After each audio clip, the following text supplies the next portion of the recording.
These Army officer cadets have 7 weeks of training left before they commission at Sandhurst. At Longmoor Camp in Hampshire, they're on exercise TEMPLAR'S Triumph, putting weeks of theory into practice.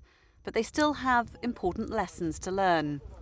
The International Committee of the Red Cross has been invited to take part in this exercise to show what they do, starting off by visiting a local village set up on the training area. We're trying to get across what we are. We are a neutral, independent, impartial humanitarian organisation whose role is to protect and assist the victims of conflict and other situations of violence.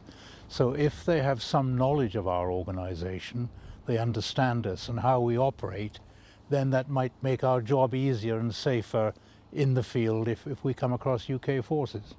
Retired Brigadier McLeod has worked for the ICRC for 20 years. He knows it's vital the armed forces understand how the organisation works.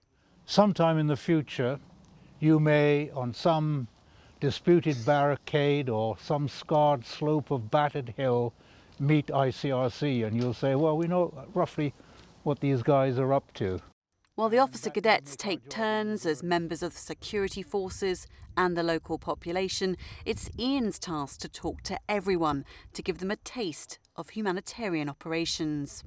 We're going on to hopefully commission as officers, and we will be interacting with these organisations, and to have a chance to interact with them now before we get into the big wider army is invaluable to us. They've come up to us as civilian population and asked how we're doing, what resources we have, what our interactions have been with NATO, so it just adds that level of realism into an already real exercise.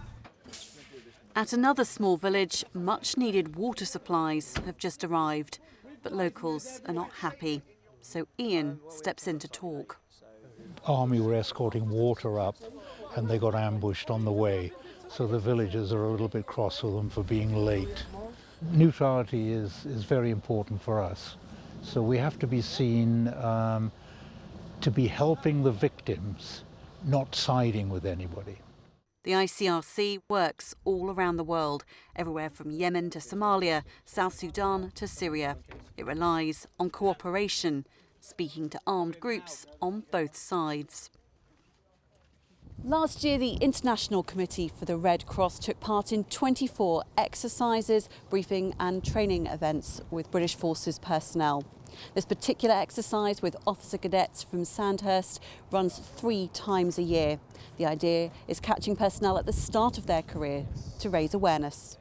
We look at the legal implications and all the different aspects of a stabilisation scenario, and bringing the International Committee of the Red Cross in helps build on the training that they've already had. We find that you can teach it, but actually if you do it in an exercise scenario like this, it cements that understanding. The ICRC operates unarmed. It moves around in unarmoured vehicles and relies on the Red Cross for protection. A symbol which, alongside the Red Crescent, has been associated with humanitarian relief for decades. Its ability to report on security issues, welfare and detainees depends on relationships and diplomacy. Starting to build that relationship early on is the first important step.